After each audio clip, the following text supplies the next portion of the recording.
Hello everyone, welcome to study tube. इस video में हम लोग एनसीईआरटी सीरीज का अगला चैप्टर नंबर 39 देखेंगे। ये एनसीईआरटी सीरीज का चैप्टर नंबर 39 है। एनसीईआरटी पर्यावरण यानी कि एनसीईआरटी एनवायरनमेंट का ये पहला चैप्टर है। एनसीईआरटी पर्यावरण में हम लोग दो चैप्टर्स देखेंगे। पहला हमारा है ऊर्जा के स्रोत, सोर्सेज ऑफ एनर्जी, यानी कि जो हम लोग इस वीडियो में कवर करने वाले हैं। दूसरा जो हमारा चैप्टर होगा वो होगा इकोसिस्टम। ये दोनों ही चैप्टर्स क्लास 10th के हैं। क्लास 10th की साइंस की किताब में आप देखोगे कि चैप्टर नंबर जो हमारा 14 है यह है ऊर्जा के स्रोत, और जो चैप्टर नंबर 15 है वो है हमारा पर्यावरण, आवर एनवायरनमेंट। और उस चैप्टर के अंदर हमारा पर्यावरण जो चैप्टर है इसके अंदर आपको इकोसिस्टम के बारे में ही पढ़ना है। अगर आपने पढ़ा होगा तो आपको पता होगा कि इकोसिस्टम के बारे में ही हम लोग उसमें पढ़ते हैं। तो ये हमारा चैप्टर नंबर 39 है, हम लोग इसको कवर करेंगे। उसके बाद ये इकोसिस्टम हम लोग पढ़ेंगे चैप्टर नंबर 40 में, इस एनसीईआरटी सीरीज के अंदर। टोटल 80 सवाल है इसके अंदर। सारे सवाल जो है ये मैंने इसी चैप्टर से बनाया है, चैप्टर नंबर 14 से। कुछ 4-5 सवाल ऐसे हैं जो मैंने यहाँ पर एक्स्ट्रा डाले हुए हैं। तो इस एक वीडियो में हम लोग इन सारे ही सवालों को कवर करेंगे। तो बाकी सारे जितने भी चैप्टर्स मैंने अपलोड किए हैं इस सीरीज के अंदर, उसका एक अलग से प्लेलिस्ट है, आप सारे ही चैप्टर्स को देख सकते हो। तो चलिए हम लोग स्टार्ट करते हैं सवालों से। यदि किसी ऊंचाई से एक प्लेट को फर्श पर गिराएं और वह जमीन से टकराती है तो प्लेट की अधिकांश स्थितिज ऊर्जा बदल जाती है।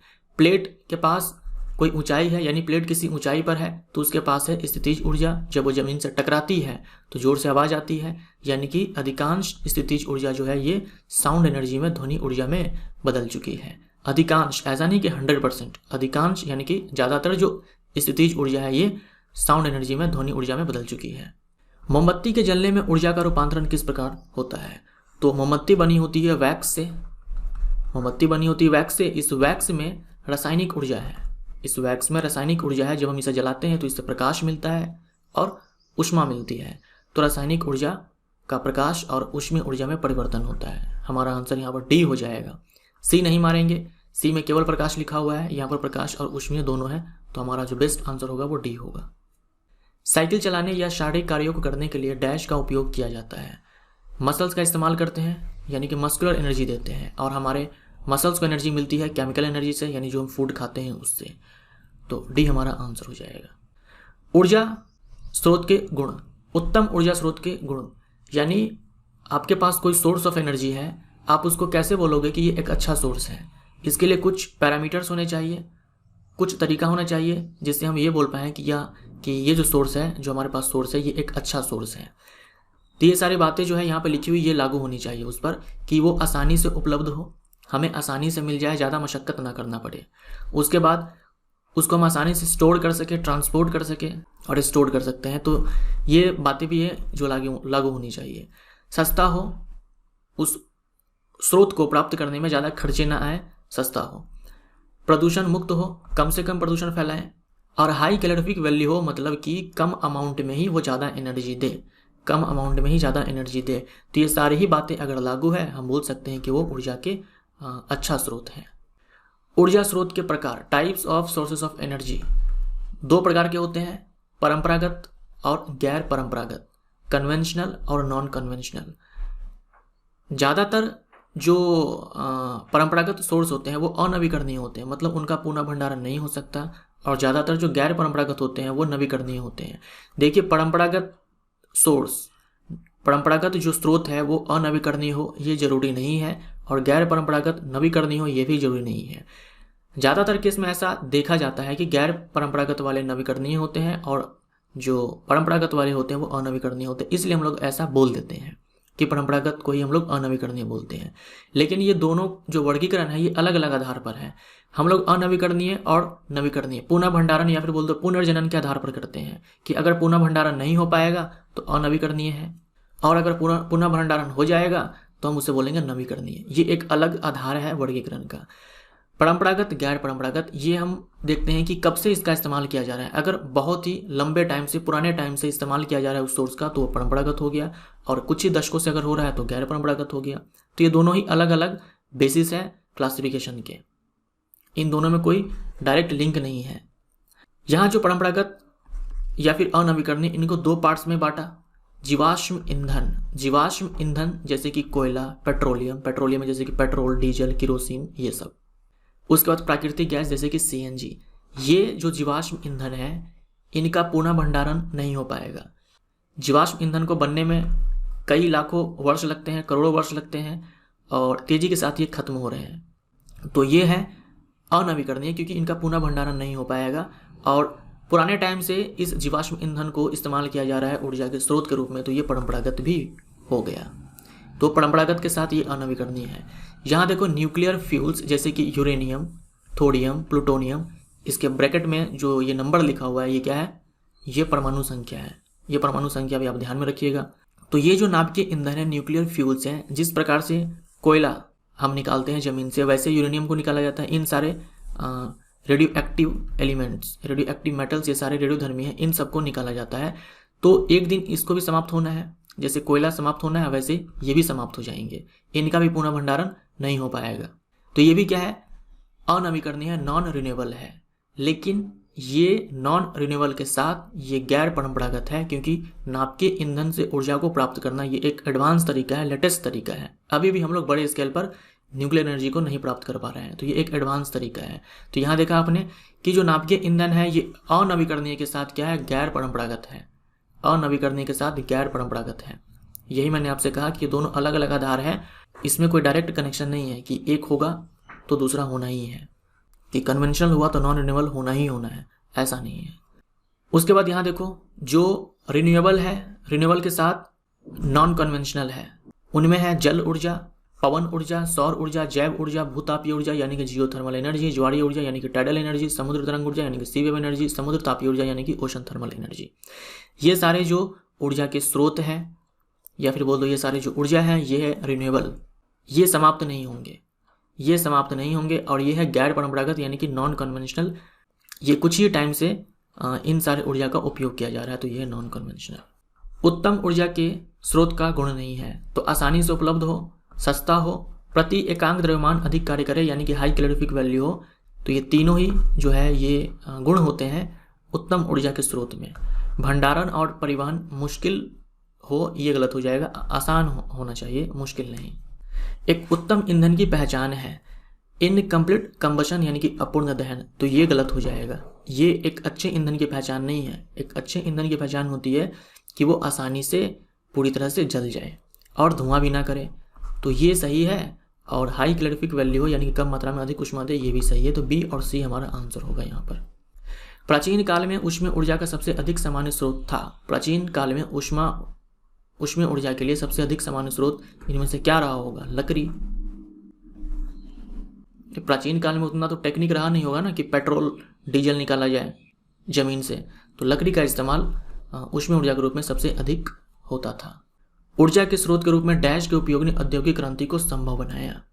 तो जब कोयले की माइनिंग स्टार्ट हुई तो उस कोयले को जला करके, थर्मल पावर प्लांट में कोयले को जला करके, पानी को उबाल करके, भाप बना करके, टरबाइन घुमा करके विद्युत ऊर्जा को प्राप्त किया गया।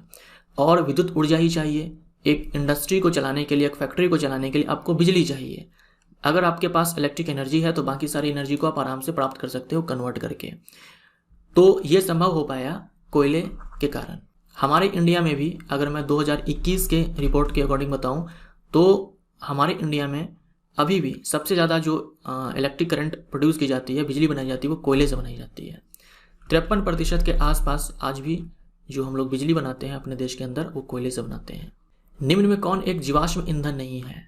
निम्न में कौन एक जीवाश्म ईंधन नहीं है? कोयला है, पेट्रोलियम है, नेचुरल गैस है, तो ये तीनों ही हैं। डी नहीं है, बायोमास नहीं है। बायोमास के बारे में हम लोग आगे देखेंगे कुछ सवाल। भारत में ऊर्जा का मुख्य स्रोत क्या है? भारत में ऊर्जा का मुख्य स्रोत क्या है? कोयला है। ठीक है, मैंने अभी आपसे कहा कि 53% के आसपास जो बिजली है वो केवल कोयले से बनाई जाती है। डैश ईंधन को बनने में करोड़ों वर्ष लगते हैं। जीवाश्म ईंधन को बनने में करोड़ों वर्ष लगते हैं। सी हमारा आंसर हो जाएगा। डैश ऊर्जा का अनवीकरणीय स्रोत है, non renewable source of energy है। जीवाश्म ईंधन यहाँ भी हो जाएगा हमारा। ये सारे क्या है? ऊर्जा के नवीकरणीय स्रोत है। जीवाश्म ईंधन के जलने पर मुक्त होता है। जीवाश्म ईंधन जब जलते हैं तब वहाँ से कार्बन के ऑक्साइड्स बनते हैं, नाइट्रोजन के ऑक्साइड्स, सल्फर के ऑक्साइड्स, ये सारे ऑक्साइड्स बनते हैं। तो डी हमारा आंसर हो जाएगा। ये सारे अधातु के ऑक्साइड्स हैं, तो ये सारे अम्लीय हैं। वर्षा के पानी के साथ ये सब अभिक्रिया करके अम्लीय वर्षा बनाते हैं। अम्लीय वर्षा बनाते हैं, एसिड रेन बनाते हैं, और ये अम्लीय वर्षा फसलों को खराब कर देते हैं। आपने सुना होगा ताजमहल का जो कलर है वो चेंज हो रहा है, वो अम्लीय वर्षा के कारण चेंज हो रहा है। जीवाश्म ईंधन के दहन का हानिकारक प्रभाव है वायु प्रदूषण। जो भी आपने ऑक्साइड्स देखे हैं वो वायु प्रदूषक भी है, अम्लीय वर्षा तो करते ही हैं। और ग्रीन हाउस गैस में वृद्धि, ये भी सही है। तो इनमें से सही सभी हमारा आंसर हो जाएगा। ग्रीन हाउस जो गैस होते हैं उनमें भी वृद्धि करते हैं। तापीय विद्युत संयंत्र में ऊर्जा का रूपांतरण होता है। थर्मल पावर प्लांट में देखो नाम में ही छुपा हुआ है थर्मल यानी कि हीट, ठीक है, हीट ऊष्मा। तो इस पावर प्लांट में ऊष्मीय ऊर्जा का इस्तेमाल होता है इलेक्ट्रिक एनर्जी को बनाने में। तो ये हमारा आंसर हो जाएगा ऊष्मीय ऊर्जा का विद्युत ऊर्जा में। इस थर्मल पावर प्लांट में कोल का इस्तेमाल होता है, ठीक है, कोयले का इस्तेमाल होता है। कोयले को जलाया जाता है तो यहाँ से हमें ऊष्मीय ऊर्जा मिलती है, हीट एनर्जी मिलती है। फिर इस ऊष्मीय ऊर्जा के मदद से पानी को बॉयल किया जाता है, गर्म किया जाता है, भाप बनाया जाता है। फिर वो भाप जाकर के टरबाइन को घुमाता है। तो जब टरबाइन को घुमाया तो हम बोल सकते हैं कि वो उसके पास से अब मैकेनिकल एनर्जी या फिर बोल दो काइनेटिक एनर्जी। टरबाइन घूम रहा है तो काइनेटिक एनर्जी या फिर मैकेनिकल एनर्जी, क्योंकि काइनेटिक एनर्जी मैकेनिकल एनर्जी का ही पार्ट है। और फिर इस मैकेनिकल एनर्जी से इलेक्ट्रिक एनर्जी हमें मिलती है। तो ये पूरा एक एनर्जी ट्रांसफर का चैन होता है, एनर्जी कन्वर्जन का चैन होता है। ये हमारा आंसर। यहाँ देखिए एक सैंपल के तौर पर दिखाया गया है कि प्रेशर कुकर के अंदर पानी है, पानी को बॉयल करने के लिए ऊष्मा दी गई है। पानी भाप में कन्वर्ट हुआ, जाकर के टरबाइन घुमाया। यहाँ पर टेनिस बॉल के अंदर ब्लेड को फिट किया हुआ है, लेकिन मान लो ये टरबाइन है, इसको घुमाया। जब ये टरबाइन घुमा तो इसके पास मैकेनिकल एनर्जी है।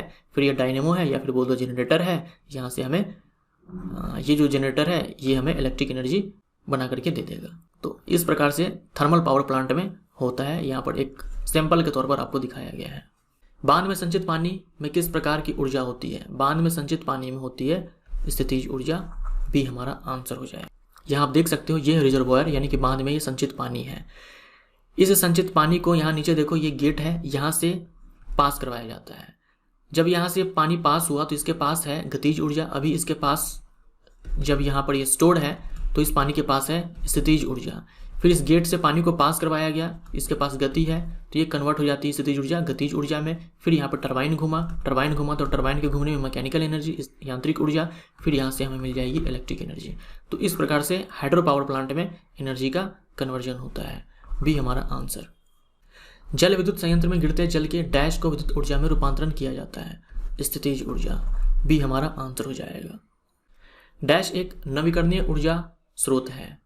नेचुरल गैस नहीं है, पेट्रोलियम नहीं है, कोल नहीं है, वाटर है, डी आंसर। सरदार सरोवर बांध किस नदी पर है? सरदार सरोवर डैम गुजरात के नर्मदा जिले में नर्मदा नदी के ऊपर है। टिहरी बांध किस नदी पर स्थित है? टिहरी बांध ये उत्तराखंड के अंदर भागीरथी नदी पर स्थित है।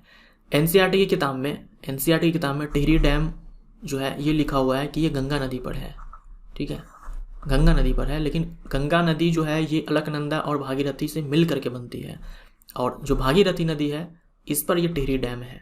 तो ये हमारा आंसर। यहाँ पर कुछ बातें लिखी हुई है, ठीक है, यहाँ पर कुछ बातें लिखी हुई है, आप इसको एक बार पढ़ लेना वीडियो पॉज करके। डैम बनाने से क्या सब समस्याएं आती है इनके बारे में यहाँ पर ये बातें लिखी हुई है। तो एक बार इसको वीडियो पॉज करके पढ़ लेना। सेम चीज़ यहाँ पर अंग्रेजी में है।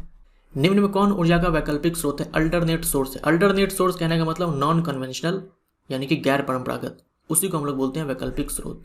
तो कोयला, पेट्रोल, डीजल ये सारे क्या है? फॉसिल्स फ्यूल है, जो कि होते हैं कन्वेंशनल यानी कि परंपरागत, डी हमारा आंसर, ये गैर परंपरागत है। निम्न में कौन ऊर्जा का एक अनवीकरणीय स्रोत है? Non renewable source of energy है। जल नवीकरणीय है, पवन नवीकरणीय है, सूर्य नवीकरणीय है, न्यूक्लियर फ्यूल ये अनवीकरणीय है। तो सी हमारा आंसर हो जाएगा।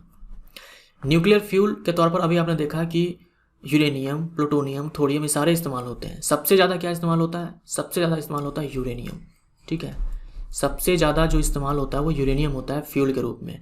और यूरेनियम का भी कौन सा समस्थानिक? यूरेनियम 235, ये एग्जाम में पूछे जाते हैं तो ये आप ध्यान में रखिएगा। यूरेनियम का जो 235 समस्थानिक है, ये मास नंबर है, इसका इस्तेमाल सबसे ज़्यादा होता है फिजन के लिए यानी कि विखंडन के लिए न्यूक्लियर रिएक्टर में। गोबर, फसलों के काटने के बाद बचे अपशिष्ट, सब्जियों के अपशिष्ट। गोबर, फसलों के काटने के बाद जो अपशिष्ट बचते हैं, सब्जियों के अपशिष्ट, जैसे मान लो सब्जी के छिलके या सब्जी के जो पार्ट्स हम लोग नहीं खाते हैं, फलों के छिलके, ये सारे कहलाते हैं जैव मात्रा, बायोमास। तो डी हमारा राइट आंसर हो जाएगा। ये सारे क्या कहलाते हैं? बायोमास। जैव मात्रा जब ऑक्सीजन की अनुपस्थिति में अपघटित होते हैं डैश निकलती है। जो जैव मात्रा अभी आपने देखे कि गोबर, सब्जियों, फसलों के अवशिष्ट जो होते हैं, इनका जब अपघटन होता है, इनका क्या होता है? अपघटन होता है, वो भी ऑक्सीजन के अब्सेंस में, ऑक्सीजन के अनुपस्थिति में। कौन करेगा? ये बैक्टीरिया। जो अवायवीय बैक्टीरिया होते हैं, एनारोबिक बैक्टीरिया होते हैं, जिनको ऑक्सीजन नहीं चाहिए जिंदा रहने के लिए, वो करते हैं इनका अपघटन करके मीथेन गैस का उत्सर्जन सबसे ज़्यादा होता है। अपघटन होने के बाद कार्बन डाइऑक्साइड गैस का उत्सर्जन होता है, हाइड्रोजन गैस का उत्सर्जन होता है, उसके बाद हाइड्रोजन सल्फाइड का उत्सर्जन होता है। ये सारे गैस ही मिलकर के कहलाते हैं बायोगैस। तो सी हमारा यहाँ पर आंसर हो जाएगा। यहाँ पर देखो, ये है बायोगैस प्लांट। यह है बायोगैस प्लांट, यानी बायोगैस प्राप्त करने के लिए एक प्लांट है। गोबर प्लस वाटर, इन दोनों को मिक्स किया जाता है, इसे हम लोग स्लरी बोलते हैं। सबसे ज़्यादा देखो गोबर का ही इस्तेमाल होता है, इसलिए मैंने यहाँ पर गोबर प्लस वाटर लिखा है। तो गोबर और पानी को मिक्स किया गया, इसे हम लोग स्लरी बोलते हैं। इसको भेज दिया कहाँ पर? यहाँ पर डाइजेस्टर जो लिखा हुआ है यहाँ पर इस टैंक में भेज दिया। यहाँ पर होगा इसका अपघटन। ये ज़मीन के नीचे बनाया जाता है, और पूरा अच्छे से सील्ड होता है ये, ताकि ऑक्सीजन वहाँ पर ना पहुँच पाए। तो यहाँ पर ऑक्सीजन नहीं है, यहाँ पर बैक्टीरिया जो है यहाँ ग्रो करेंगे और इनका करवा देंगे अपघटन, जैव मात्रा का, बायोमास का। अपघटन होने के बाद ये सारे गैसेस बनेंगे, जिसे हम लोग बायोगैस बोलते हैं। सबसे ज़्यादा क्या मिलेगा यहाँ पर? मीथेन। सबसे ज़्यादा मीथेन, 75% जो है मीथेन ही, 75% के आसपास मीथेन गैस यहाँ पर बनती है। अब जब इसका अपघटन हो गया, जब इस बायोमास का, या फिर बोल दो इस स्लरी का, या फिर यानी कि इस मिक्सचर का जब अपघटन हो गया अच्छे से, तो इसको फिर निकालना भी पड़ता है। टाइम टू टाइम क्या है कि अपघटित जो हो चुके हैं उसको निकालना भी पड़ता है।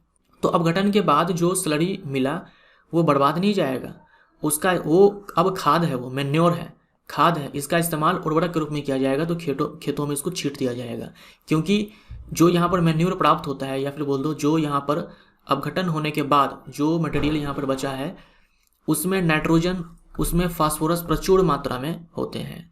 तो इनके लिए इसका इस्तेमाल जो है खाद के रूप में होता है। जैव गैस को डैश भी कहा जाता है। बायोगैस को गोबर गैस भी बोलते हैं। बायोगैस को गोबर गैस इसलिए बोलते हैं क्योंकि जो गैस है, इसको बनाने के लिए सबसे ज़्यादा जो यूज होता है वो गोबर ही होता है, इसलिए गोबर गैस भी बोलते हैं। मार्श गैस हम लोग मीथेन को बोलते हैं। जैव गैस का मुख्य घटक है सबसे ज़्यादा मीथेन 75% के आसपास। उसके बाद कार्बन डाइऑक्साइड, हाइड्रोजन सल्फाइड, ये हमारा आंसर। बायोगैस के बारे में बताना है कि कौन असत्य है। बायोगैस ये एक क्लीन फ्यूल है। बायोगैस क्लीन फ्यूल है। जब ये बायोगैस जलती है तो धुआं उत्पन्न नहीं होते, और 75% मीथेन, 75% के आसपास मीथेन गैस इसमें होती है। 10% नाइट्रोजन, ये गलत हो जाएगा। बायोगैस में आपको ध्यान में रखना है कि मीथेन जो कि सबसे ज़्यादा है, उसके बाद कार्बन डाइऑक्साइड, देन हाइड्रोजन, उसके बाद हाइड्रोजन सल्फाइड। डैश के जलने से राख जैसा कोई अपशिष्ट नहीं बचता। तो लकड़ी, चारकोल, कोयला, जब ये सब जलते हैं तो राख बनती है। बायोगैस के जलने से कोई राख नहीं बनती, और ना ही बायोगैस धुआं उत्पन्न करती है। जैव मात्रा ऊर्जा का डैश स्रोत है। जैव मात्रा ऊर्जा का नवीकरणीय स्रोत है और गैर परंपरागत है, और गैर परंपरागत को ही हम लोग वैकल्पिक बोलते हैं। तो सी हमारा आंसर हो जाएगा इनमें से सभी।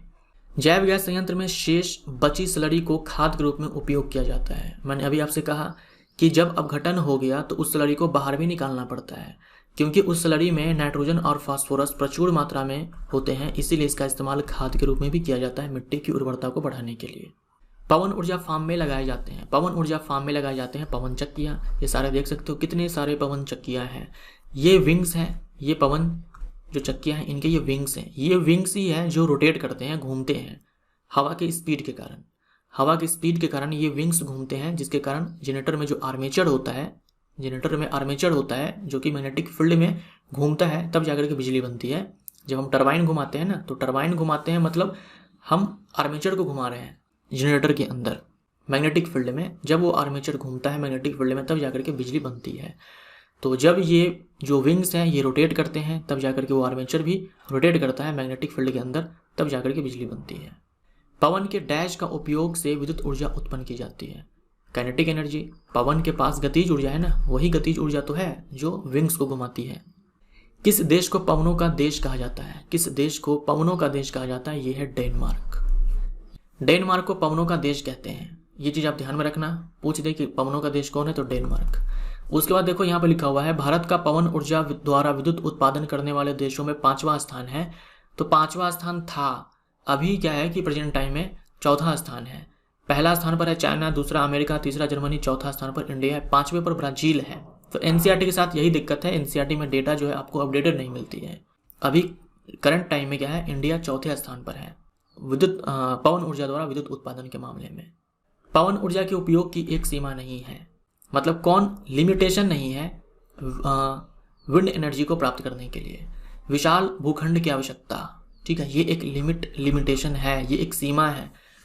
आप चाहते हो कि हम पवन चक्कियाँ लगाएं तो बहुत सारी पवन चक्कियाँ लगानी पड़ेंगी, उसके लिए बहुत ही ज़्यादा बड़ा एक भूखंड चाहिए होता है। आरंभिक लागत अत्यधिक होता है, इनिशियली जब इसको स्टैब्लिश किया जाता है तो ज़्यादा खर्चे आते हैं इसमें। यह ऊर्जा का नवीकरणीय स्रोत है, ये कोई लिमिटेशन नहीं है, ये तो अच्छी बात है। तो ये हमारा आंसर हो जाएगा। पवन की न्यूनतम गति 15 किलोमीटर पर आवर होनी चाहिए। 15 किलोमीटर प्रति घंटे की रफ्तार से जो है हवा चलनी चाहिए, तभी जाकर के हम लोग विंड एनर्जी को प्राप्त कर पाएंगे। तो ये भी एक क्या है, लिमिटेशन है। हमेशा ये गति हो जरूरी नहीं है, इसलिए ये एक लिमिटेशन है। तो डी हमारा आंसर नहीं होगा, सी हमारा आंसर होगा। सूर्य के संदर्भ में असत्य चुनना है। यह ऊर्जा का नवीकरणीय स्रोत है, ये सही है। वैकल्पिक स्रोत है, सही है। वैकल्पिक को हम लोग गैर पारंपरिक भी बोलते हैं, तो ये भी सही है। अनवीकरणीय स्रोत गलत हो जाएगा। बादल रहित स्थिति होने पर पृथ्वी के किसी क्षेत्र में प्रतिदिन प्राप्त होने वाली सौर ऊर्जा का औसत परिणाम डैश के बीच होता है। जब आसमान में बादल ना हो, एकदम बादल रहित स्थिति हो, तो पृथ्वी के किसी क्षेत्र में, ठीक है, पृथ्वी के किसी क्षेत्र में 1 मीटर स्क्वायर एरिया पर 1 मीटर स्क्वायर एरिया पर 4 से 7.5 किलोवाट आवर इतनी ऊर्जा गिरती है एक दिन में।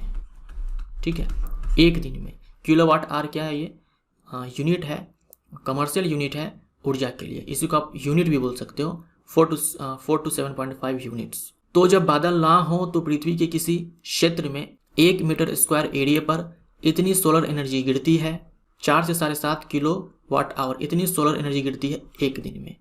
हमारा आंसर यहाँ पर सी हो जाएगा। पृथ्वी के वायुमंडल की परिरेखा पर सूर्य की किरणों के लंबवत स्थित खुले क्षेत्र के प्रति एकांक क्षेत्रफल पर प्रति सेकंड पहुंचने वाली सौर ऊर्जा को डैश कहते हैं। वायुमंडल की परिरेखा बोले तो आउटर एज, ठीक है, outer edge of the earth's atmosphere. ये पृथ्वी है, ये वायुमंडल की मोटाई है, तो ये है इसका आउटर एज। तो यहाँ पर बोला गया है कि इस आउटर एज के 1 मीटर स्क्वायर एरिया पर 1 सेकंड में जब सूर्य की किरण ऐसे लंबवत गिरती है, तो इससे जो एनर्जी यहाँ पर गिरी इस एरिया पर, इससे जो एनर्जी यहाँ पर गिरी, इसे क्या कहते हैं? इसे सोलर कांस्टेंट कहते हैं। सोलर कांस्टेंट में क्या बताएगा? पृथ्वी के वायुमंडल के आउटर एज पर सूर्य की किरण जब लंबवत गिरती है तो 1 सेकंड में 1 मीटर स्क्वायर एरिया पर जो एनर्जी गिरी उसे हम लोग सोलर कांस्टेंट बोलेंगे। अब यहाँ पर सोलर कांस्टेंट का वैल्यू पूछ दिया कि जो वैल्यू है वो कितना है, तो या तो किलो जूल में आप ये बोल दो या फिर किलोवाट में ये बोल दो। तो सी हमारा आंसर हो जाएगा। मतलब 1 सेकंड में 1 मीटर स्क्वायर एरिया पर, ठीक है, 1 सेकंड में 1 मीटर स्क्वायर एरिया पर जब सूर्य की किरण लंबवत गिरती है तो उस लंबवत सूर्य किरण के साथ इतनी एनर्जी होती है। सौर ऊर्जा के निम्न फायदे हैं। सौर ऊर्जा के निम्न फायदे क्या है? पॉल्यूशन फ्री है, सौर ऊर्जा से कोई प्रदूषण नहीं है। उसके बाद निःशुल्क है, फ्री ऑफ कॉस्ट हमें एनर्जी मिलती है। जो सोलर एनर्जी हमें मिल रही है उसके लिए हमें पैसे थोड़ी ना खर्चने पड़ते हैं, फ्री में है वो, और नवीकरणीय है, कभी खत्म ही नहीं होगा। तो डी हमारा आंसर। निम्न में से कौन सौर ऊर्जा पर आधारित यंत्र नहीं है? Solar cooker, solar cell, solar panel, ये सारे हैं। इलेक्ट्रिक हीटर नहीं होगा। इलेक्ट्रिक हीटर जो है इलेक्ट्रिक एनर्जी पे काम करता है। अधिक ऊष्मा को अवशोषित करने के लिए सौर कुकर के अंदर के भाग को डैश रंग से पेंट किया जाता है। जो ब्लैक कलर होता है, जो काला रंग है, वो ऊष्मा को अच्छे से अवशोषित करता है, गुड एब्जॉर्बर होता है। हीट को अच्छे से अब्जॉर्ब करता है कौन, ब्लैक कलर। इसीलिए क्या होता है कि ब्लैक रंग से पेंट किया जाता है।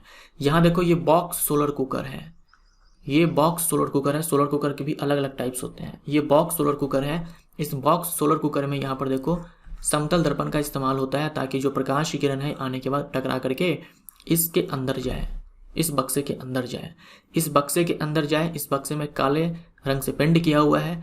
तो जो इस लाइट रे के साथ जो है यहाँ पर ऊष्मा का उत्सर्जन होता है, ये सारे ऊष्मा को जो है ये ब्लैक रंग एब्जॉर्ब कर लेता है। और उसके बाद ये देखो ऊपर से एक और ग्लास होता है, इसको बंद कर दिया जाता है ताकि जो भी ऊष्मा अंदर में बन रही है वो बाहर ना निकल पाए। बॉक्स कुकर में किस दर्पण का उपयोग होता है, समतल दर्पण का। परवलय कुकर में किस दर्पण का उपयोग होता है, पैराबोलिक कुकर। देखो एक और कुकर है यहाँ पर, यह है पैराबोलिक, इसमें अवतल दर्पण का इस्तेमाल होता है। बी हमारा आंसर हो जाएगा। अवतल दर्पण जो कि प्रकाश की किरणों को, जो भी लाइट रे यहाँ पर गिरती है उन सब को ये टकराने के बाद यहाँ पर जो दर्पण है ये भेज देता है। तो जब सारी प्रकाश की किरणें एक स्थान पर पहुँचती है तो वहाँ पर ऊष्मा का उत्सर्जन ज़्यादा होता है। तो ये जो बॉक्स कुकर होता है उसके तुलना में ये ज़्यादा अच्छा होता है, ये वाला कुकर। सौर सेल बदलता है, सौर cell, solar cell. Solar cell को हम लोग एक और नाम से बुलाते हैं, क्या होता है वो, फोटोवोल्टाइक सेल। ठीक है, फोटोवोल्टाइक सेल, ये फोटोवोल्टाइक सेल ये लाइट एनर्जी को सीधा इलेक्ट्रिक एनर्जी में कन्वर्ट कर देता है, solar energy into electric energy. सौर सेल बनाने के लिए डैश का उपयोग किया जाता है, यह है सिलिकॉन उपधातु। पृथ्वी के भूपर्पटी में यानी कि अर्थ क्रस्ट में सबसे ज़्यादा जो तत्व पाया जाता है वो है ऑक्सीजन, वो है ऑक्सीजन। दूसरे नंबर पर है सिलिकॉन, दूसरे नंबर पर है सिलिकॉन। लेकिन हमें सोलर सेल बनाने के लिए जिस क्वालिटी का सिलिकॉन चाहिए वो सीमित मात्रा में उपलब्ध है। भले ही सिलिकॉन जो है बहुत ही अधिक मात्रा में उपलब्ध है हमारे पृथ्वी के क्रस्ट में, अर्थ के क्रस्ट में, लेकिन सोलर सेल बनाने के लिए जिस क्वालिटी का चाहिए वो कम है। सोलर पैनल में किस धातु का उपयोग किया जाता है, सोलर पैनल ये आपने देखे होंगे, ये है सोलर पैनल। इसमें देखो ये सेल है, ये सेल है, ये सेल है, ये सेल है, ये सेल है, ये सेल है, बहुत सारे सोलर सेल्स जो है आपस में कनेक्टेड होते हैं तब जाकर के सोलर पैनल बनता है। और ये जो कनेक्शन है सेल्स के बीच ये बनाने का काम करती है सिल्वर धातु। तो सी हमारा आंसर हो जाएगा। एनसीईआरटी में लिखा हुआ है कि सोलर पैनल तो ऐसे भी महंगा है, सोलर पैनल ऐसे भी महंगा है, सिल्वर का इस्तेमाल होने से और महंगा हो जाता है, क्योंकि सिल्वर आप जानते हो सिल्वर से धातुएं महंगी मिलती है तो और ज़्यादा ये महंगा हो जाता है सोलर पैनल। सिल्वर के स्थान पर कॉपर का भी इस्तेमाल होता है, सिल्वर के स्थान पर कॉपर का भी इस्तेमाल होता है, क्योंकि सिल्वर तो अच्छा चालक है ही विद्युत के लिए, कॉपर भी बहुत अच्छा चालक है। सौर सेल का उपयोग किया जाता है, सोलर सेल का इस्तेमाल किया जाता है खिलौने में, ट्रैफिक सिग्नल में, मानव निर्मित उपग्रह में, इन सब में। इनके अलावा भी काफ़ी सारी चीज़ों में इस्तेमाल होता है, ये इनमें से तो कुछ मैंने यहाँ पर लिखे हैं। उसके बाद है अब समुद्रीय ऊर्जा। समुद्र में 3 प्रकार के ऊर्जा होते हैं। ज्वारीय ऊर्जा जो कि ज्वार भाटा के कारण है, ज्वार भाटा के कारण ये ज्वारीय ऊर्जा बनती है। उसके बाद तरंग ऊर्जा, उसके बाद महासागरीय तापीय ऊर्जा, ओशन थर्मल एनर्जी। यहाँ पर देखिए दिखलाया गया है ocean thermal energy conversion plant. ठीक है, जो समुद्र के पास जो ताप है या फिर बोल दो समुद्र में जो ऊष्मा है उसके मदद से इलेक्ट्रिक एनर्जी को प्राप्त किया जाएगा। तो यहाँ देखो ये है सरफेस का पानी, सरफेस का पानी ये गर्म होगा क्योंकि यहाँ पर सूर्य का प्रकाश जो है डायरेक्ट पहुँच रहा है, तो यहाँ का पानी गर्म होगा। मान लो यहाँ का टेम्परेचर T1 है, इसके 2 किलोमीटर गहराई पर जाओ तो यहाँ का जो पानी है मान लो इसका टेम्परेचर T2 है। तो इस मेथड से एनर्जी को प्राप्त करने के लिए ये ज़रूरी है कि जो T1 माइनस में T2 है ये 20 डिग्री सेल्सियस होना चाहिए या फिर बोल तो 20 केल्विन होना चाहिए, इतना होना चाहिए या फिर इससे ज़्यादा होना चाहिए। मतलब न्यूनतम जो तापमान में परिवर्तन है ये इतना होना चाहिए, तभी जाकर के हम लोग यहाँ से एनर्जी को प्राप्त कर पाएंगे। ये एक शर्त है इस तरीके से एनर्जी को प्राप्त करने के लिए। अब क्या होता है, सतह का जो पानी है ये गर्म है, इस गर्म पानी की मदद से अमोनिया लिक्विड को स्टीम में कन्वर्ट किया जाता है। यहाँ पर क्या है, हो सकता है इसके स्थान पर कोई दूसरा लिक्विड इस्तेमाल हो। एनसीईआरटी में अमोनिया लिक्विड लिखा हुआ है इसलिए मैं यहाँ पर अमोनिया लिक्विड यहाँ पे लिख रहा हूँ। ये जो अमोनिया लिक्विड है ये वोलेटाइल होता है, मतलब आसानी से ये लिक्विड से स्टीम में कन्वर्ट हो जाएगा। तो इस अमोनिया लिक्विड को स्टीम में कन्वर्ट किया जाएगा इस गर्म पानी से। जब ये स्टीम में कन्वर्ट हो जाएगा तो यही स्टीम टरबाइन घुमाएगा, टरबाइन घूमने से क्या होगा, बिजली बनेगी, इलेक्ट्रिक एनर्जी हमें मिल जाती है। फिर टरबाइन घुमाने के बाद ये जो स्टीम है अमोनिया लिक्विड का उसको ठंडा किया जाएगा। अब ठंडा करने के लिए ठंडा पानी चाहिए, तो नीचे से पानी को ऊपर की ओर खींचा जाएगा पंप की सहायता से। इसीलिए यहाँ पर लिखा था कि टेम्परेचर डिफरेंस जो है 20 डिग्री सेल्सियस होना चाहिए। तो 2 किलोमीटर की गहराई से पानी को ऊपर की ओर खींचा जाएगा ताकि ये जो अमोनिया लिक्विड का स्टीम है वापस से ये अमोनिया लिक्विड में कन्वर्ट हो जाए, फिर से ये जाएगा स्टीम में कन्वर्ट होने के लिए। तो ये पूरा एक साइकिल चलता है यहाँ पे। निम्न में से कौन समुद्र से प्राप्त होने वाली ऊर्जा नहीं है? ज्वारीय ऊर्जा है, तरंग ऊर्जा है, महासागरीय तापीय ऊर्जा है। सी नहीं है।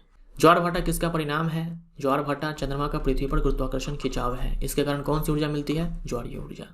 ज्वार भाटा में जल के स्तर चढ़ने और गिरने से कौन सी ऊर्जा प्राप्त होती है? ज्वारीय ऊर्जा प्राप्त होती है। इसी ज्वारीय ऊर्जा की मदद से टरबाइन घुमाया जाता है और वहां से विद्युत ऊर्जा प्राप्त की जाती है। ओटेक बोले तो ओशन थर्मल एनर्जी कन्वर्जन विद्युत संयंत्र संबंधित है। ओशन थर्मल एनर्जी बी हमारा आंसर। ओटेक विद्युत संयंत्र प्रचालित होने के लिए महासागर के पृष्ठ पर जल का ताप और 2 किलोमीटर गहराई पर जल के ताप में डैश का या ज़्यादा का अंतर होना चाहिए। मैंने अभी आपसे कहा 20 डिग्री सेल्सियस या फिर 20 केल्विन। महासागर पृष्ठ के तप्त जल का उपयोग डैश जैसे वाष्पशील द्रवों को उबालने के लिए किया जाता है। वोलेटाइल लिक्विड को बॉयल करने के लिए किया जाता है, यानी इसको स्टीम में कन्वर्ट करने के लिए किया जाता है। मैंने अभी आपसे कहा अमोनिया, ठीक है, अमोनिया लिक्विड का इस्तेमाल होता है स्टीम बनाने के लिए। समुद्र तरंग ऊर्जा में टरबाइन घुमाने के लिए तरंगों की डैश का उपयोग किया जाता है। समुद्र तरंग ऊर्जा में टरबाइन को घुमाने के लिए जो समुद्र तरंग ऊर्जा होती है, इसमें तरंग के पास होती है गतिज ऊर्जा, यानी समुद्र तरंग ऊर्जा क्या है? एक प्रकार का गतिज ऊर्जा है। तो इसी गतिज ऊर्जा का इस्तेमाल होता है इलेक्ट्रिक एनर्जी को प्राप्त करने के लिए। यहाँ देखो गतिज ऊर्जा नहीं लिखा हुआ है, ठीक है, गतिज ऊर्जा नहीं लिखा हुआ है, तो इसमें से कोई भी आंसर नहीं होगा। इसका आंसर होगा काइनेटिक एनर्जी यानी कि गतिज ऊर्जा, ठीक है, ये आंसर होगा। इसमें से कोई नहीं है। अच्छा, हिंदी में है, ठीक है, हिंदी में है, अंग्रेजी में नहीं है, ठीक है, इसको काट दो, इसके स्थान पर काइनेटिक एनर्जी लिख दो, सी आंसर हो जाएगा। निम्न में कौन भूतापीय ऊर्जा से संबंधित है? भूतापीय ऊर्जा यानी भूमि यानी कि पृथ्वी के अंदर जो तापीय ऊर्जा है इससे संबंधित है। तो ये hot spot, hot spring, underground hot water, ये सारे सही है। डी हमारा आंसर हो जाएगा। ये क्या है? ये सब ऐसा लग रहा है आपको कि धुआं है, बट ये धुआं नहीं है, ये है वेपर, वाटर वेपर।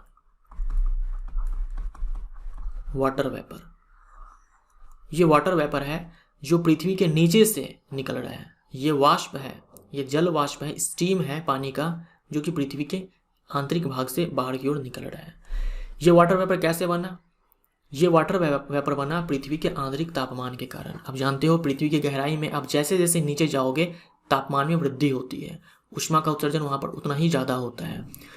तो कुछ स्थान ऐसे होते हैं कि जो पृथ्वी के नीचे जो ग्राउंड वाटर है वो उस आंतरिक तापमान के कारण गर्म हो जाता है और भाप में कन्वर्ट हो जाता है। पृथ्वी के गहराई में जैसे सब नीचे जाएंगे तापमान में वृद्धि होगा। तो जो हमारा अर्थ क्रस्ट है, पृथ्वी का जो भूपर्पटी है, उसमें जो हमारा पानी है जिसे हम लोग ग्राउंड वाटर बोलते हैं, कभी कभी क्या होता है, ये ग्राउंड वाटर जो है, कुछ स्थान ऐसे होते हैं जहाँ पर ये जो ग्राउंड वाटर है ये पृथ्वी के आंतरिक तापमान के कारण गर्म हो जाते हैं। गर्म होने के बाद ये भाप में बदल जाते हैं और यही भाप जो है बाहर आ जाता है और हमें ऐसा नज़ारा देखने को मिलता है। तो ऐसे स्थान को हम लोग हॉट स्पॉट बोलते हैं। और ये आपको ऐसा नहीं है कि हर जगह मिलेगा, कुछ ही ऐसे स्थान होते हैं जहाँ पर इस तरह से पानी भाप में कन्वर्ट हो जाता है पृथ्वी के आंतरिक तापमान के कारण। ऐसे ही स्थान पर क्या है कि हम लोग जियो थर्मल पावर प्लांट लगाते हैं, ठीक है, जियो थर्मल पावर प्लांट हम लोग ऐसे स्थान पर लगाते हैं। क्या करते हैं वहाँ पर, ये जो स्टीम है ना, बस इस स्टीम को हाई प्रेशर के साथ निकाला जाएगा और टरबाइन घुमाया जाएगा। इस स्टीम को हाई प्रेशर के साथ निकाला जाएगा पंप के सहायता से और टरबाइन घुमाया जाएगा। तो यहाँ पर एक दिक्कत आप समझ ही चुके होंगे कि ऐसे स्थान लिमिटेड है, तो हम हर जगह जियो थर्मल पावर प्लांट नहीं लगा सकते हैं। उसके बाद ये देखो, ये गर्म तालाब आपने सुना होगा, है ना, गर्म तालाब आपने सुना होगा, इसको हम लोग बोलते हैं हॉट स्प्रिंग, ठीक है, हॉट स्प्रिंग। जो अभी आपने देखे यहाँ पर, एक तो आपने देखा हॉट स्पॉट, ठीक है, ए में, दूसरा है हॉट स्प्रिंग। तो ये हॉट स्प्रिंग कैसे बना? जो अंडरग्राउंड वाटर था, जो अंडरग्राउंड पानी था, वो पानी गर्म हुआ। गर्म होने के बाद क्या हुआ, ये अपने आप उसको कोई रास्ता मिला और ये सरफेस पे पानी चला आया और इस तरह से ये हॉट स्प्रिंग बना दिया। नाभिकीय शक्ति संयंत्र में नाभिकीय ऊर्जा को प्राप्त करने के लिए, न्यूक्लियर पावर प्लांट में न्यूक्लियर एनर्जी को प्राप्त करने के लिए कंट्रोल्ड न्यूक्लियर फिजन करवाया जाता है। यहाँ पर हिंदी में मैंने छोड़ दिया हुआ है लिखना, यहाँ पर आप लिख लेना नियंत्रित नाभिकीय विखंडन। अनकंट्रोल्ड यानी कि अनियंत्रित, कंट्रोल्ड यानी कि नियंत्रित। तो न्यूक्लियर रिएक्टर में नियंत्रित नाभिकीय विखंडन होता है। जो नाभिकीय विखंडन होता है वो दो तरह के होते हैं, एक अनकंट्रोल्ड, एक कंट्रोल्ड यानी कि नियंत्रित, और एक अनकंट्रोल्ड यानी कि अनियंत्रित। तो सबसे पहले हम लोग अनकंट्रोल्ड वाले को देखते हैं। यहाँ देखो, यहाँ पर आपको दिखलाया गया है कि ये एक न्यूक्लियस था जिस पर टक्कर मारा। किसने टक्कर मारा? न्यूट्रॉन ने टक्कर मारा। न्यूट्रॉन ने टक्कर मारा। जैसे ही न्यूट्रॉन ने टक्कर मारा, यहाँ पर दो हल्के नाभिक बने, यहाँ पर दो हल्के नाभिक बने, और इस टक्कर से देखो 3 न्यूट्रॉन बने, 1 2 3। अब ये तीनों ही जो न्यूट्रॉन्स हैं फिर से ये जो नाभिक होंगे उसको टक्कर मारेंगे। जैसे मान लो यहाँ पर यूरेनियम 235 मैंने लिया हुआ है, तो यूरेनियम 235 के एक न्यूक्लियस को टक्कर मारा, 3 न्यूट्रॉन बने। फिर ये तीनों न्यूट्रॉन क्या है, यूरेनियम 235 के जो बाकी सारे नाभिक होंगे उनमें टक्कर मारेंगे, 3 नाभिक में टक्कर मारेंगे ये तीनों न्यूट्रॉन। फिर से क्या होगा, हर एक टक्कर में 3-3 नए न्यूट्रॉन्स यहाँ पर बनेंगे। इस वाले में भी, इस वाले में भी देखो, और इस वाले में भी देखो। और आप जानते हो हर एक टक्कर के साथ एनर्जी बन रही है, ठीक है, यहाँ पर दिखलाया नहीं है, हर एक टक्कर के साथ एनर्जी बन रही है। तो ये है अनकंट्रोल्ड फिजन, कि जितने भी न्यूट्रॉन्स निकलते हैं वो सारे फिर से जाकर फिजन करते हैं। जितने भी न्यूट्रॉन्स निकलते हैं फिर से जाकर फिजन करते हैं। हर एक प्रोसेस में, हर एक टक्कर में क्या है, हर एक विखंडन में क्या है, ऊर्जा का उत्सर्जन हो रहा है। तो ये ऊर्जा जो है बहुत ही ज़्यादा बन जाती है, ये ऊर्जा बहुत ही ज़्यादा बन जाती है, और इसी ऊर्जा का इस्तेमाल किया जाता है न्यूक्लियर बॉम्ब बनाने में, एटम बॉम्ब बनाने में, कि ज़्यादा से ज़्यादा ऊर्जा निकले तो ज़्यादा से ज़्यादा विनाश कर सके। तो ये अनकंट्रोल्ड जो फिजन है ये न्यूक्लियर बॉम्ब या फिर बोल दो एटम बॉम्ब बनाने में किया जाता है। अब देखो कंट्रोल्ड फिजन जो होता है, जो न्यूक्लियर रिएक्टर में होता है, ठीक है, जो हम लोग न्यूक्लियर रिएक्टर में करवाते हैं वो फिजन कंट्रोल्ड होता है, नियंत्रित होता है। कैसे? यहाँ पर देखो, ये एक नाभिक है यूरेनियम 235 का, न्यूट्रॉन ने आकर टक्कर मारा, ठीक है, न्यूट्रॉन ने आकर टक्कर मारा, 3 न्यूट्रॉन यहाँ पर बने। 3 न्यूट्रॉन जो यहाँ पर बने, यहाँ पर देखो इन 3 में से एक ही न्यूट्रॉन जो है फर्दर नाभिक को टक्कर मार रहा है। देखो न्यूक्लियर रिएक्टर के अंदर कोई एक नाभिक नहीं होता है, यूरेनियम का जो हमने नाभिक लिया है कोई एक नाभिक थोड़ी ना होता है, वहाँ पर तो पूरा यूरेनियम का रॉड रखा होता है। ऐसे समझ लो, यूरेनियम का क्या है, एक रॉड रखा हुआ है, इसमें बहुत सारे नाभिक हैं। तो एक नाभिक को टक्कर मारने से जो न्यूट्रॉन्स बनते हैं वो फिर से टक्कर मारते हैं दूसरे नाभिक को, ठीक है, दूसरे नाभिक को, क्योंकि करोड़ों की संख्या में नाभिक है। तो ये मत समझना कि एक नाभिक का टक्कर मारने के बाद टूट चुका है तो फिर से ये नाभिक कहाँ से आ गया। तो यहाँ देखो 3 जो न्यूट्रॉन्स निकले हैं उसमें से एक ही न्यूट्रॉन है जो फर्दर फिजन कर रहा है, बाकी ये दोनों न्यूट्रॉन को एब्जॉर्ब करवा लेता है, ठीक है, एब्जॉर्ब करवा लिया जाता है, अवशोषित करवा लिया जाता है। यहाँ देखो फिर से ये जो न्यूट्रॉन फिजन किया, यहाँ पर फिर से 3 न्यूट्रॉन्स बने, फिर से देखो इन दोनों को एब्जॉर्ब करवा लिया जाएगा, एक ही न्यूट्रॉन फिर से फिजन करेगा, फिर से यहाँ 3 बने, फिर से एक ही फिजन करेगा, बाकी इन दोनों को एब्जॉर्ब करवा लिया जाएगा। तो ये जो अवशोषित करने का काम है ये करता है कंट्रोल रॉड, नियंत्रक शर हम जिसे बोलते हैं। यहाँ जो रिएक्शन है ये कोई कंट्रोल नहीं है, यहाँ पर न्यूट्रॉन बन रहे हैं, टक्कर मार रहे हैं, न्यूट्रॉन बन रहे हैं, टक्कर मार रहे हैं, जितने बन रहे हैं सारे के सारे टक्कर मार रहे हैं, लेकिन यहाँ पर ऐसा नहीं है। तो कंट्रोल रॉड का काम होता है जो भी एक्स्ट्रा न्यूट्रॉन्स बनते हैं जो हम नहीं चाहते हैं कि फिजन करें उनको एब्जॉर्ब कर लेगा ये कंट्रोल रॉड। इसके लिए इस्तेमाल होता है बोरोन, ठीक है, बोरोन और कैडमियम, बोरोन और कैडमियम, ठीक है, यानी कि बी और सी डी। तो ये चीज़ एग्जाम में पूछे जाते हैं, ये ध्यान में रखिएगा। तो यहाँ है न्यूक्लियर रिएक्टर का एक पूरा डायग्राम। न्यूक्लियर रिएक्टर में कोर होता है, ठीक है, ये जो आपको दिखलाया गया ये कोर है, इसी में फिजन होता है, इसी में फिजन होता है। देखो यहाँ पर लिखा हुआ फ्यूल रॉड, तो फ्यूल रॉड के जगह पर क्या होगा, न्यूक्लियर फ्यूल। न्यूक्लियर फ्यूल क्या हो सकता है, यूरेनियम, प्लूटोनियम, थोरियम। तो मान लो यहाँ पर यूरेनियम है, यूरेनियम 235, यूरेनियम 235 के यहाँ पे रॉड्स लगे होते हैं, और क्योंकि यहाँ पर रॉड्स हैं तो करोड़ों की संख्या में यहाँ पर क्या है, यूरेनियम का न्यूक्लियस है। तो जब यहाँ पर फिजन होता है, जब यहाँ पर फिजन होता है तो ऊर्जा बनती है, जब यहाँ पर फिजन होता है तो ऊर्जा बनती है। तो अंदर का जो कोर का जो टेम्परेचर होता है वो काफ़ी हाई हो जाता है, टेम्परेचर काफ़ी हाई हो जाता है क्योंकि ऊर्जा यहाँ पर उत्सर्जित हो रही है। तो इस तापमान को अवशोषित करने के लिए यहाँ पर कूलेंट होता है, ठीक है, ये मान लो कि है कूलेंट, ये क्या है, कूलेंट है। इस कूलेंट के स्थान पर इस्तेमाल होता है पानी हो सकता है, यहाँ पर हवा हो सकती है, यहाँ पर कार्बन डाइऑक्साइड गैस, और लिक्विड सोडियम, ये एग्जाम में पूछे जाते हैं, ठीक है। Liquid sodium, air, CO2, water, इन सब का इस्तेमाल होता है कूलेंट के रूप में। ये कूलेंट क्या करेगा, जो भी ऊष्मा का उत्सर्जन हुआ है उसको ये कूलेंट एब्जॉर्ब कर लेगा। ये कूलेंट जब हीट को एब्जॉर्ब कर लेगा तब ये कूलेंट आएगा इस वाले चैम्बर में। इसमें देखो ये कूलेंट यहाँ आया, ये क्या है, पूरा कूलेंट है जो कि एकदम हाई टेम्परेचर पर है, क्योंकि ये जो है अपने में पूरा ऊष्मा को अवशोषित करके कोर से यहाँ पर लाया है। इसमें है कूलेंट हाई टेम्परेचर पर। अब यहाँ पर जो पाइप आपको दिखलाया गया है, यहाँ पर ये जो पाइप है ऐसे, इसमें पानी है। ये पानी क्या करेगा, इस कूलेंट से ऊष्मा को अवशोषित कर लेगा। पहले इस कूलेंट ने किया था कोर से, अब इस कूलेंट से ये पानी ऊष्मा को अवशोषित कर लेगा। अवशोषित करने के बाद वो स्टीम में कन्वर्ट हो जाएगा। अवशोषित करने के बाद वो स्टीम में कन्वर्ट हो जाएगा। फिर वही स्टीम टरबाइन घुमाएगा।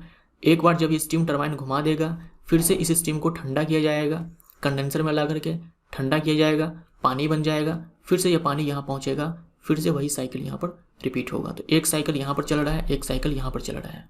कंट्रोल रॉड का काम मैंने आपसे बता ही दिया। इसके जगह पर इस्तेमाल होता है बोरोन और कैडमियम का, ठीक है। एक और देखो यहाँ पर मॉडरेटर रॉड लिखा हुआ है।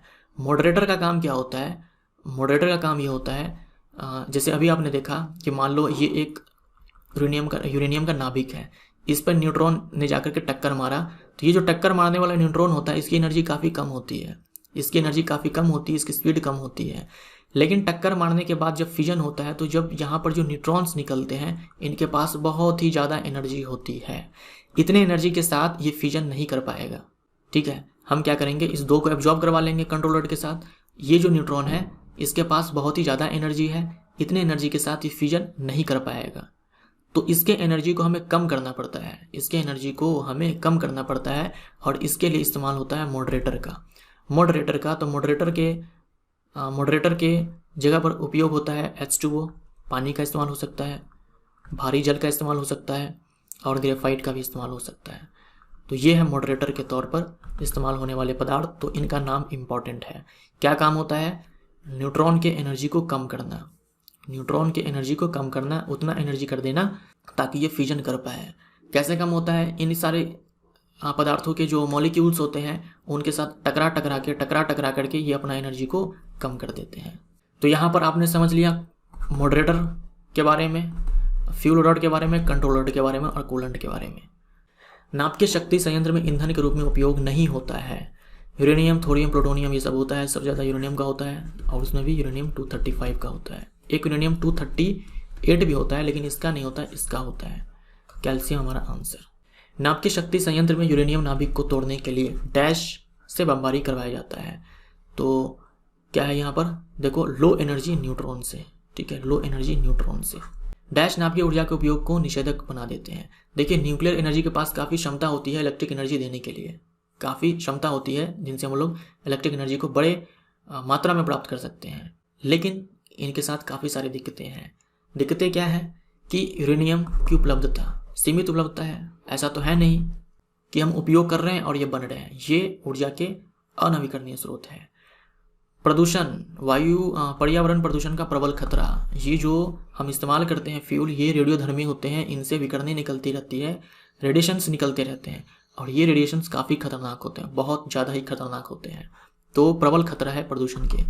उसके बाद क्या है, पावर प्लांट को बैठाना है, इस्टेब्लिश करना है, तो खर्चे ज़बरदस्त, ठीक है। संयंत्र के प्रतिष्ठापन की अत्यधिक लागत। तो इनमें से सभी ये सारे कारण हैं जिसके कारण हम लोग न्यूक्लियर एनर्जी को एक लार्ज स्केल पर उपयोग नहीं कर पाते हैं। दो हल्के नाभिक को जोड़कर एक भारी नाभिक बनाना कहलाता है। दो हल्के नाभिक विखंडन में क्या था, एक भारी नाभिक टूटा था ना, यहाँ पर क्या होगा, दो हल्के नाभिक मिलकर के एक भारी नाभिक का निर्माण होगा, ये कहलाएगा फ्यूजन। यहाँ पर भी एनर्जी का बनना होता है, तो न्यूक्लियर फ्यूजन। सूर्य तथा तारों की विशाल ऊर्जा का स्रोत है। सूर्य और तारों में न्यूक्लियर फ्यूजन होता है, ठीक है, नाभिकीय संलयन होता है। यहाँ मैंने फ्यूजन मारा था ना, टिक, हाँ ठीक है। सूर्य और तारों में न्यूक्लियर फ्यूजन होता है, और मैंने अभी आपसे कहा इसमें भी काफ़ी ज़्यादा एनर्जी बनती है। इनफैक्ट न्यूक्लियर फ्यूजन से ज़्यादा एनर्जी जो है न्यूक्लियर फ्यूजन में रिलीज होती है। तो सूर्य और तारों की विशाल ऊर्जा का स्रोत है, ये न्यूक्लियर फ्यूजन है, नाभिकीय संलयन है। नाभिकीय संलयन होने के लिए आवश्यक शर्त है। नाभिकीय संलयन होने के लिए शर्त यह है कि टेम्परेचर काफ़ी हाई होना चाहिए, लिखा है ना, मिलियन कोटि के केल्विन तापमान होने चाहिए, मिलियन कोटि के पास्कल दाब होने चाहिए, हाई टेम्परेचर, काफ़ी हाई प्रेशर चाहिए, लाइटर न्यूक्लियाई चाहिए। डी हमारा आंसर हो जाएगा इनमें से सभी। हाइड्रोजन बम डैश पर आधारित है। हाइड्रोजन बम जो है ये न्यूक्लियर फ्यूजन पर आधारित है, लेकिन परमाणु बम या फिर नाभिकीय बम ये न्यूक्लियर फिजन पर आधारित है, नाभिकीय विखंडन पर आधारित है। निम्न में कौन सा तापमान नाभिकीय संलयन के लिए पर्याप्त है? न्यूक्लियर फ्यूजन करवाने के लिए हाई टेम्परेचर, काफ़ी ज़्यादा हाई टेम्परेचर चाहिए। यह टेम्परेचर इस ऑर्डर का होना चाहिए 10⁻7 केल्विन के। हाइड्रोजन बम के संदर्भ में असत्य कथन चुने। हाइड्रोजन बम में न्यूक्लियर फ्यूजन होता है। हाइड्रोजन बम में क्या होता है कि फ्यूजन होता है। फ्यूजन करवाने के लिए आपने देखा कि टेम्परेचर काफ़ी ज़्यादा चाहिए, इस ऑर्डर का टेम्परेचर चाहिए।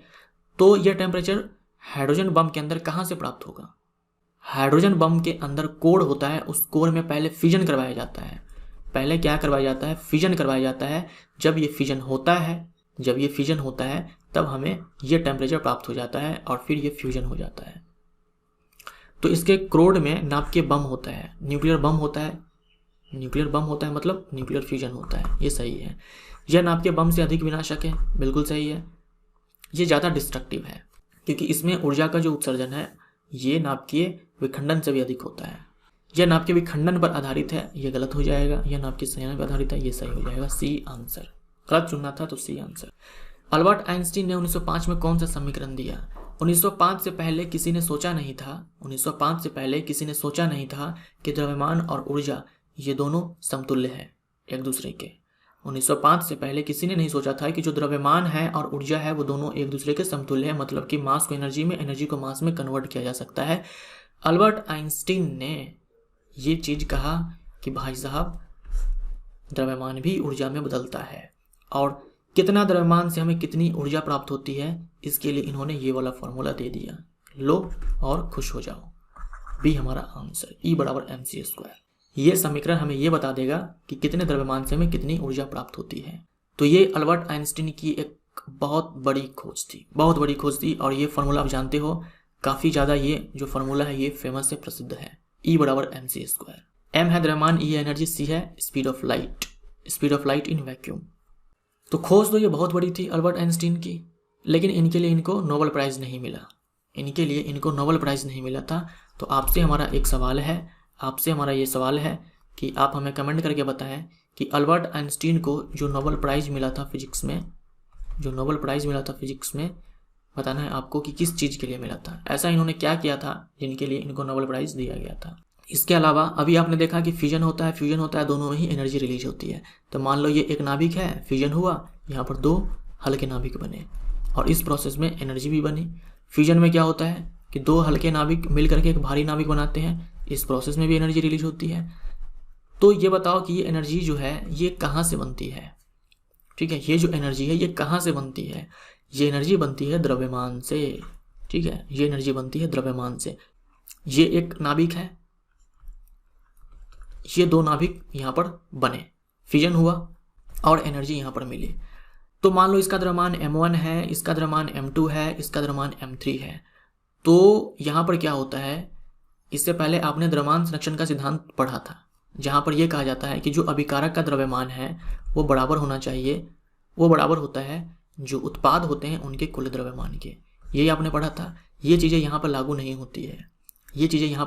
होती है। देखा यह जाता है कि यहाँ पर जो उत्पाद हमें मिलते हैं उसका जो टोटल द्रव्यमान होता है ये कम होता है। होना बराबर चाहिए था ना, लेकिन ये कम होता है। तो द्रव्यमान गया कहाँ? ये द्रव्यमान बदल गया एनर्जी में। कितने द्रव्यमान का लॉस हुआ, उससे कितनी एनर्जी हमें मिलेगी, इसे निकालने के लिए ये फार्मूला है E बराबर mc²। द्रव्यमान में परिवर्तन अगर डेल्टा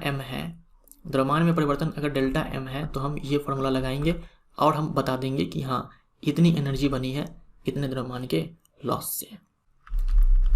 एग्जाम्पल के तौर पर देखो, यहाँ पर ये 2 प्रोटॉन है, 2 न्यूट्रॉन है। 2 प्रोटॉन का द्रव्यमान और 2 न्यूट्रॉन का द्रव्यमान जोड़ने पर ये आता है। जब ये दोनों आपस में फ्यूज हुए, फ्यूजन के जरिए ये दोनों आपस में फ्यूज हुए, तो देखो अल्फा पार्टिकल बना। यहाँ पर 2 न्यूट्रॉन 2 प्रोटॉन है, इसका द्रव्यमान देखो ये है। आपको यहाँ पर दिख रहा होगा कि ये जो द्रव्यमान है और ये जो द्रव्यमान है, इन दोनों में अंतर है। यहाँ देखो, फ्यूजन के बाद जो हमें उत्पाद यहाँ पर मिला उसका द्रव्यमान कम है। अगर इसका द्रव्यमान कम है तो कुछ द्रव्यमान का लॉस हो चुका है, कुछ द्रव्यमान का लॉस हो चुका है। वो द्रव्यमान कहाँ गया? एनर्जी में कन्वर्ट हो गया। तो ये अल्बर्ट आइंस्टीन की एक बहुत बड़ी खोज है जिसमें इन्होंने कहा कि जो द्रव्यमान है वो एनर्जी में कन्वर्ट हो जाता है। 1 mu बराबर 1 mu द्रव्यमान से हमें इतनी एनर्जी मिलती है 931 मेगा इलेक्ट्रॉन वोल्ट, जो यहाँ पर लिखा हुआ है, ठीक है, 931 मेगा इलेक्ट्रॉन वोल्ट। नाभिकीय विज्ञान में ऊर्जा को प्रायः डैश वोल्ट के मात्रकों में व्यक्त किया जाता है, इलेक्ट्रॉन वोल्ट में, ठीक है, इलेक्ट्रॉन वोल्ट में। और 1 इलेक्ट्रॉन वोल्ट बराबर होता है 1.6 × 10⁻19 जूल। 1 mu बराबर होता है dash mega electron volt. 1 mu बराबर होता है 931 मेगा इलेक्ट्रॉन वोल्ट। कैसे आता है ये मान? इसी फॉर्मूले से आता है, E बराबर mc² से।